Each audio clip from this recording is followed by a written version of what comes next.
અમદાવાદમાં આજ રોજ મોટેરા વિસ્તારમાં આવેલ વીઆઈપી કેમ્પમાં ધોરણ 2માં ભણતી હશ્વી જૈન નામની દીકરીએ પ્રતિભાશાળી લેખકને પ્રોત્સાહન પૂરું પાડતો કાર્યક્રમ પૂરો પાડ્યો હતો. આ કાર્યક્રમમાં દીકરી હશ્વી જૈન નાની ઉંમરમાં લેખિકામાં સુંદર પ્રસ્તુતિ ઓળખ ઊભી કરી ત્યારે તેમના પુસ્તક animal alpha colouring book pre school માટે રચાયેલ ફોનિક્સ લર્નિંગ એક્ટિવિટી બુક, જેમાં અપરકેસ અને લોઅરકેસ અક્ષરોને પ્રાણીઓના આકર્ષક ચિત્રો, રંગ ભરવાની પ્રવૃત્તિઓ અને મજા સાથે શીખવાની રીતો દ્વારા બુકનું લોન્ચિંગ કરવામાં આવ્યું હતું. ત્યારે આ પ્રસંગે મુખ્ય મહેમાન ડોક્ટર અમરીશ શાહ અને ફિલ્મી જગતના પ્રોડ્યુસર તરીકે જાણીતા રાજેન્દ્રસિંહ રાઠોડની ઉપસ્થિતિમાં આ કાર્યક્રમનો શુભારંભ કરવામાં આવ્યો હતો. મારું નામ રાજેન્દ્રસિંહ રાઠોડ, રાજવતીંશ કે હાલત ફિલ્મ મારી જે ચાલી રહી ક ખ ગ ગ એના પ્રોડ્યુસર છું. આજે આ જે પુસ્તક માટે જે ઇન્વાઇટ કર્યા એના માટે સ્પેશિયલ થેન્ક યુ. એક આજ નાની દીકરી જે કે આવી રીતનું એક સાહસ કરે તો ખરેખર આપણે સમાજ વર્ગે બહુ સરસ સંદેશો છે કે આપણે પણ આવી રીતે દીકરીઓને સપોર્ટ કરવો જોઈએ. જે કે મારી મૂવી મેં આ સંદેશો આપ્યો છે, પણ છતાં આજે આવી રીતે એક નાની દીકરી થઈને અગર આપણી અનેક દીકરીઓને આવી રીતે ડ્રોઈંગ કરીને પ્રોત્સાહન આપે છે ભણવા માટે, તો બહુ સરસ મજાનો મેસેજ આપ્યો છે. મને બહુ દિલથી ખુશી થી ઓર હું એમને આશીર્વાદ આપું છું કે આવી જ આપણી ઘણી બધી દીકરીઓ આગળ આવે ઓર એજ્યુકેશનને આપણને મત. હું doctor Pritesh Shah, Sabarmati, Chandkheda, practising since last 30 years. 2 multi speciality hospital ચલાવું છું, એથિક્સ મલ્ટી સ્પેશિયાલિટી અને મહાવીર મલ્ટી સ્પેશિયાલિટી હોસ્પિટલ.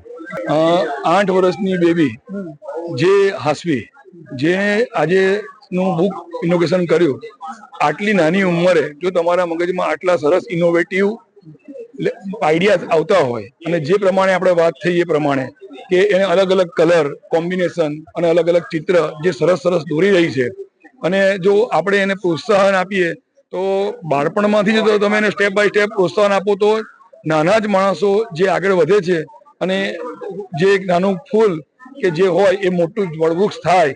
અને એક બુક આજે પબ્લિશ કરી, અમે આશા રાખીએ કે આવી મલ્ટિપલ બુક પબ્લિશ કરે અને ખૂબ જ આગળ વધે. આ મારી છોકરી છે એ 8 જ વર્ષની છે. એને એક ઇમેજિનેશન કર્યું હતું કે મારે એક એવી બુક બનાવી છે કે જેનાથી છોકરા જે ફોનિક્સ બેઝ કન્સેપ્ટ છે અત્યારે જે છોકરાઓને નથી સમજ પડી રહી, તો કે મમ્મી આપણે એવું કંઈક ડિઝાઇન કરીએ કે જેથી કરીને છોકરાઓને મજા પણ આવે અને ફોનિક્સ બી સમજે.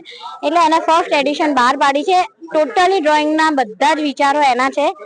અમે લોકોએ ખાલી એને ડિજિટલ ગ્રાફ આપી દીધો છે. એટલે આ જે આખી ઇવેન્ટ હતી એટલા માટે હતી કે બુકના જ પેજ હતા કે જે નાના નાના છોકરાઓ કલર કરે તો એમના પેરેન્ટ્સને ખબર પડે કે ભાઈ મારા છોકરા કલર એક્ટિવિટી કરી રહ્યા છે, એમને આની અંદર કેટલો ઇન્ટરેસ્ટ છે. અને એના માટેની અમે આખી બુક ડિઝાઇન કરી છે અને અહીંયા આગળ બધાને ભેગા કર્યા હતા. અને અમારા કાર્યક્રમમાં બહુ બધા સારા સારા એવા સફળ લોકો પણ આવ્યા હતા અને આ છોકરીને અમને માર્ગદર્શન કર્યું અને આગળ વધવા માટેનું બહુ જ પ્રોત્સાહન આપ્યું છે. આ જે બુક છે ને એ મેઇન છે 2 થી 6 વર્ષના છોકરાઓ માટે, કે જે બહુ જ હાઈપર હોય છે, બેસી નથી રહેતા, એ લોકોને એનિમલ્સ પ્રત્યે કે કાર્ટૂન પ્રત્યે હોય છે, પણ અમે એનિમલને જ કાર્ટૂન વેની અંદર ડિઝાઇન કર્યા છે કે જેની અંદર એ લોકો કલર ફિલઅપ કરીને બહુ જ સારી રીતનું શાંતિથી બેસી શકે છે, એક જગ્યાએ કોન્સન્ટ્રેશન કરીને પેલું કલર કરી શકે છે. એના માટેનો અમારો મેઇન હતું કે ભાઈ છોકરું એક જગ્યાએ શાંતિથી બેસીને કન્સેપ્ટને સમજે. એટલે ફન વિથ એક્ટિવિટી છે કે ભાઈ કલર પૂરતા એ લોકોને ફોનિક્સના સાઉન્ડ વાંચી જાય.